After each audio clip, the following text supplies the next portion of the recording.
Well, good morning, everyone, and thanks so much for joining us.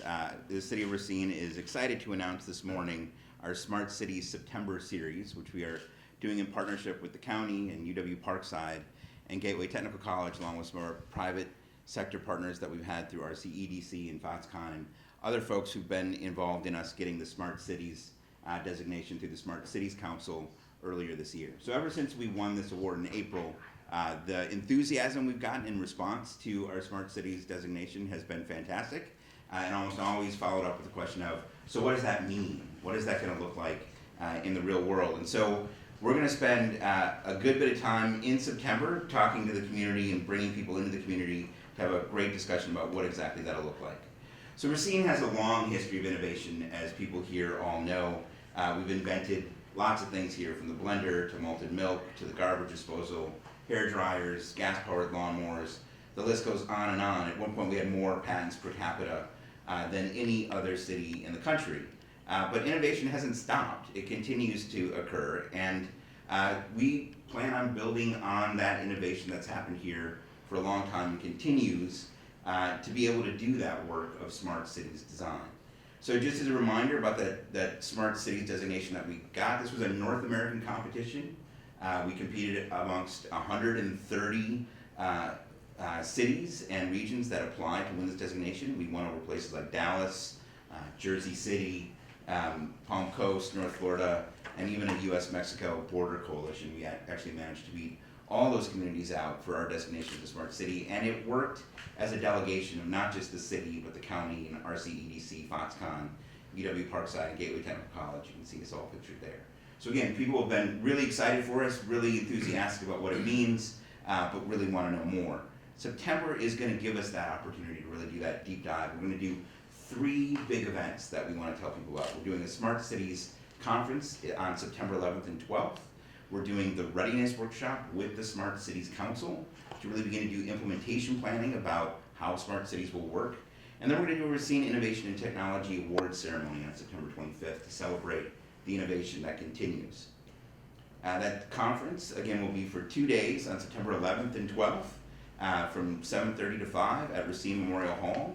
And again, this is a great opportunity for us to bring in national experts, local experts, people who've been working on this for a great deal of time, and really begin to have a dialogue with the community about the possibilities of smart city and what that all means.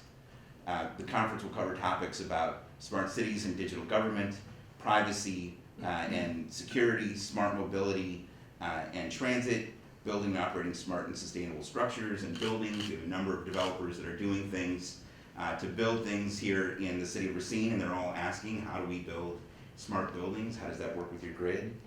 Growing the workforce for the digital economy, taking advantage of technology to improve services. They'll also cover topics around smart manufacturing, something that Gateway's been a leader on along with local companies. Leveraging big data for better analysis and decision making, creating an ecosystem to support innovation, understanding and engaging investors to grow the economy. The question we get often is, that sounds really exciting. How are you going to pay for that? We'll have the opportunity to talk about that in depth. And then moving Wisconsin's economically challenged areas forward by incentivizing those investments.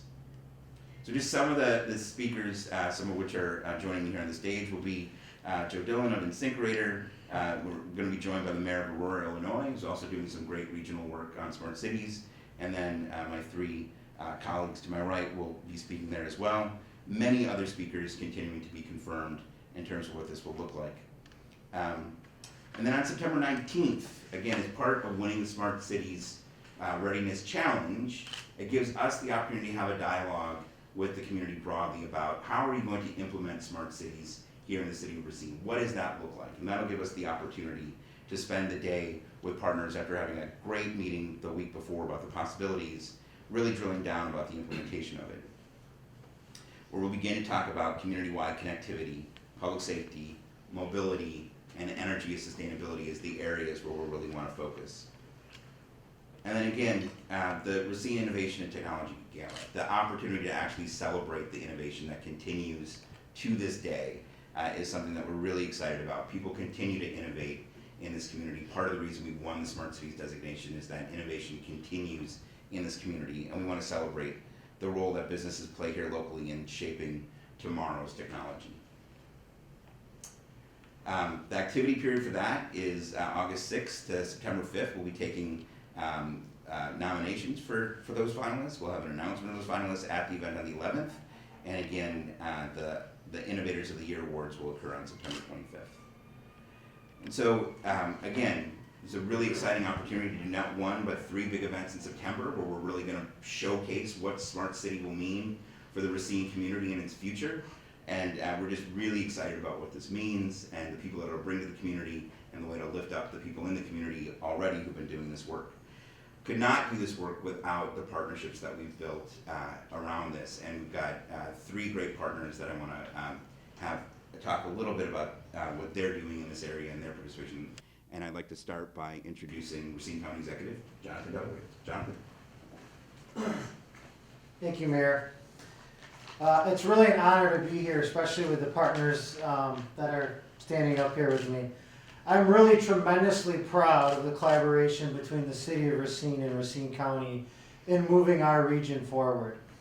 We've accomplished so much in the past few years with the help of the Mayor, the Chancellor, and Dr. Albrecht.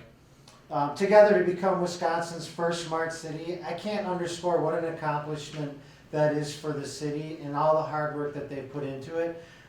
It's a monumental step. This is something that should be not only celebrated, but really the people of the City of Racine and the County of Racine should have confidence in their city leadership for being able to do this.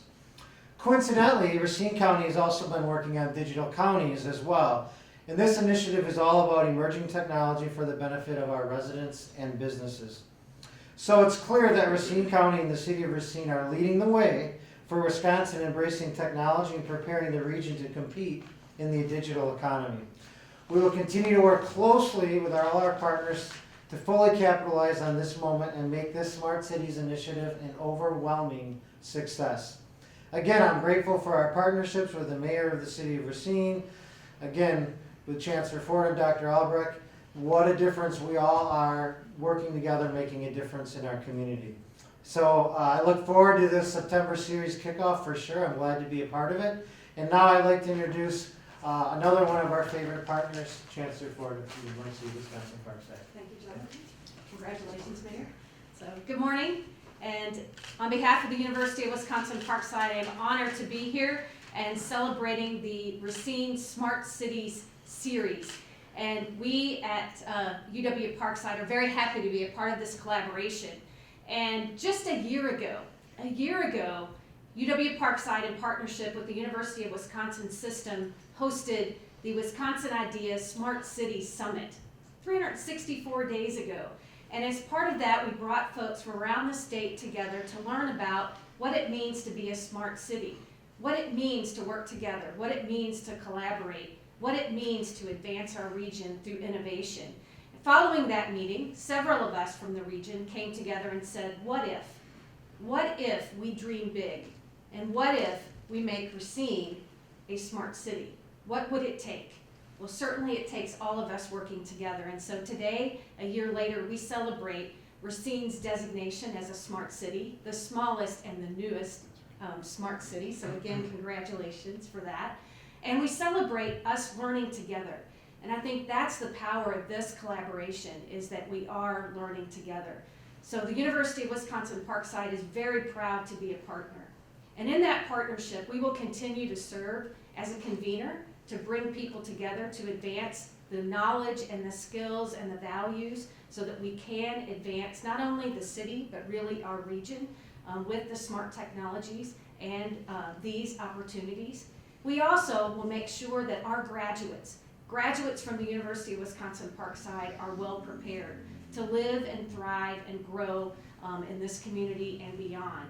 And with that, under the leadership of our Dean, Peggy James of the College of Social Sciences and Professional Studies, and her colleague, Christopher Hudspeth, we have announced a new certificate at the graduate level in Smart Cities Policy and Civic Partnership.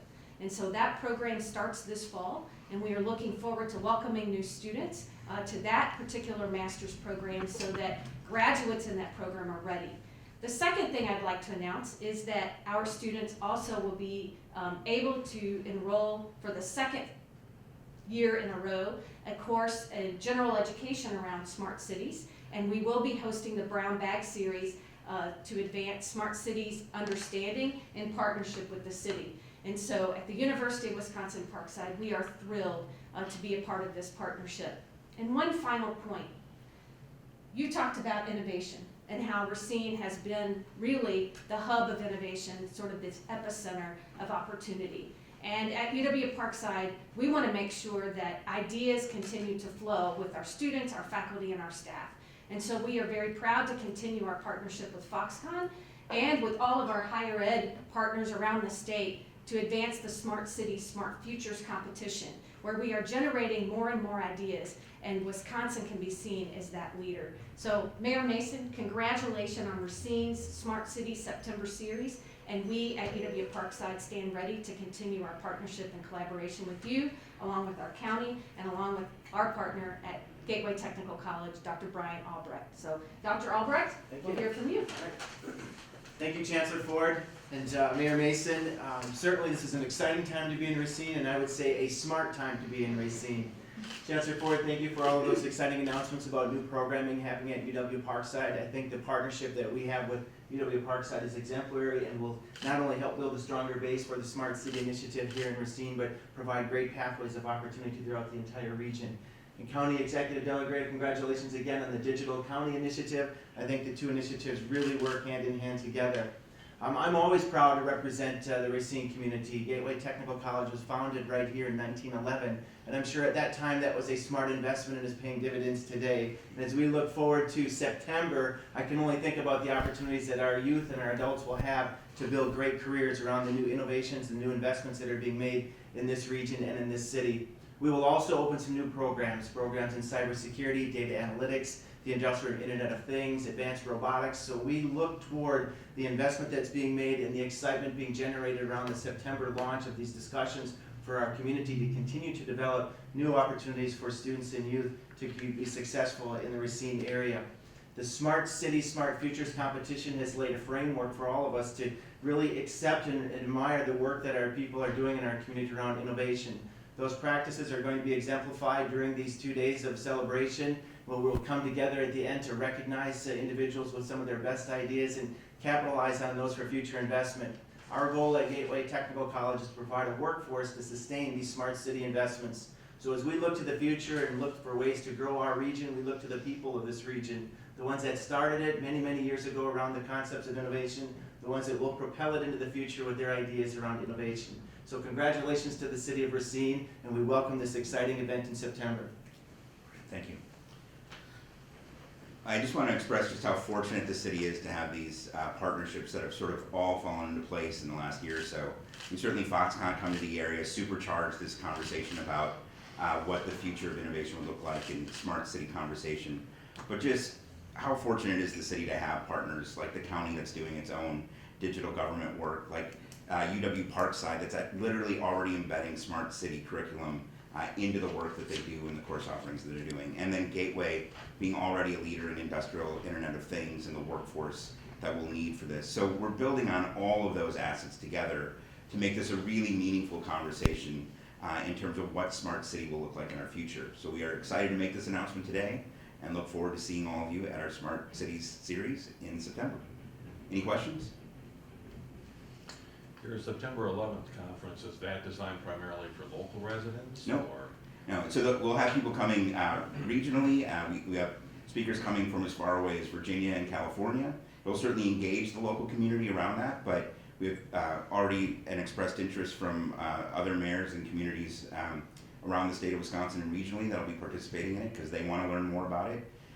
Part of the argument we made to Smart Cities Council about getting this designation is that there's a lot more cities our size than there are sort of mega cities that are out there. And so for smaller and mid-sized cities that are trying to figure out how to apply smart cities technology in their area, how do you do that? And so we've partnered with the Wisconsin League of Municipalities in this venture, and we've already received a number of questions from other areas wanting to know how to do this. We've also had a lot of private sector interest from outside of the community, certainly within the community, but outside of the community too, wanting to know what it means to participate in Racine Smart City and the opportunities that it creates for private sector investment here in the Racine community as well. So this is sort of geared towards smaller communities? No. I mean, I think geared at all of it. The 11th and 12th is really about having a dialogue about what the possibilities of smart city future looks like. What are the range of those possibilities? And as I mentioned, we went through sort of what the programs are, everything from workforce to cybersecurity to public safety to high-speed connectivity, mobility. All those things will be covered at that 11th and 12th to really talk about how do you focus on different areas within smart city, how do you capitalize that, how do you build it out. And then on the 19th, that's really going to be, I think, a more locally focused conversation where we're having a dialogue with the community saying, okay, so we've seen big visions about what smart city could mean. What's an implementation plan begin to look like where we prioritize our resources and our planning to begin to implement these innovations here locally? How many people do you expect will attend? Any idea? Yeah, I think we expect to see a couple hundred people at least that are going to be in attendance. We're going to do it down at Memorial Hall so we can accommodate the interest that we've seen. And I think it's going to be a very exciting event. You talked about broad things, public connectivity, public safety, cybersecurity. Yeah. But there's got to be some sort of priority list into what we can do at the end of the year, what we can do at the beginning of January 2020. What are some of those ideas? Yeah, that's I mean, certainly you will hear people talk about connectivity as the baseline for all of it. What does your internet infrastructure look like? Because a lot of it's built on that. But really that's what the 11th and 12th will be about, is what are the possibilities? What do you have to do first? What do you prioritize? And what we might prioritize in Racine might be different than what somebody else wants to do. But it's also encouraging investment to come here as well, right? So if people see what the possibilities are here, does that engender some private sector interest that we haven't seen before? I would say come on the 11th and 12th, and that's what the dialogue will be about. What exactly is a smart city? So a smart city, at the end of the day, is about improving the lives of your residents, right? So it's using technology to make your community more livable, more workable, more equitable, and more sustainable. So all these technologies are very exciting, but at the end of the day, it's meant to improve the lives of your residents and really taking the opportunity to encourage private sector investment with the public sector resources that we have to make a better city for everyone.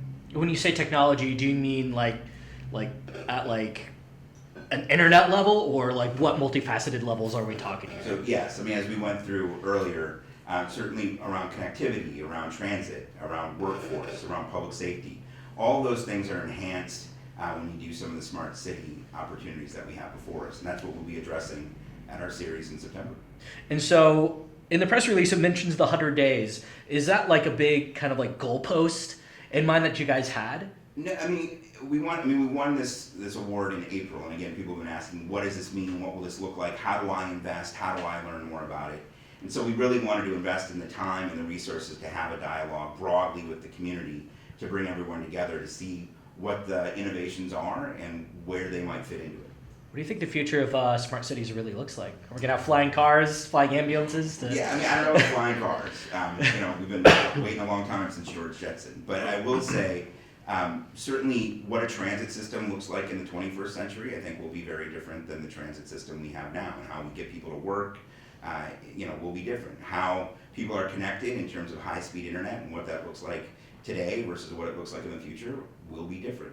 What it means for public safety, what it means for privacy and security, all those things should be enhanced if we do it right.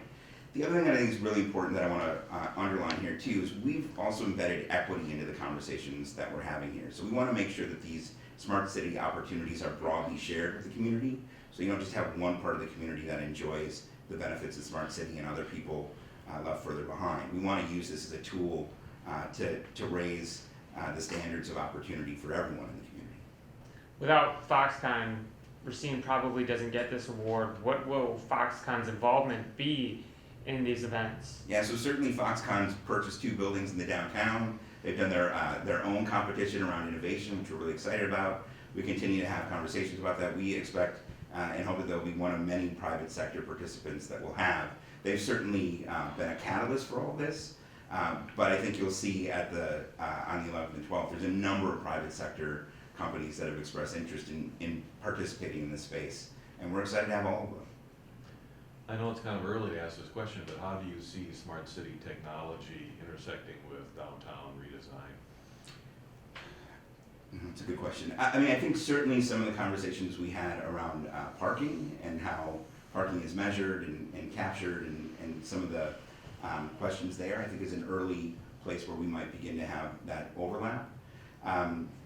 You know, some of Smart City is using high-tech stuff, some of it's just using good practices and building good interpersonal coalitions, and I think that might be an early example of how to make your downtown more of a human scale. There is no doubt, though, as we talk about smart city design and what that looks like with our partnerships that we have here, and certainly with Gateway's campus just south of our downtown, we plan on embedding that into the infrastructure of the city itself. So one of the assets that we have for Smart City is the built infrastructure we already have. The city's density is needed for a smart city. The city's fiber, we have over 2,400 linear miles of fiber that runs through the downtown that is needed for smart city. The light poles that we have where people would hang sensors to begin to measure some of these things is needed for smart city to work. The fact that we have a transit system and a water utility, all of those play into the success of the smart city infrastructure. And so we plan on building off of those assets and really leveraging those assets into the future.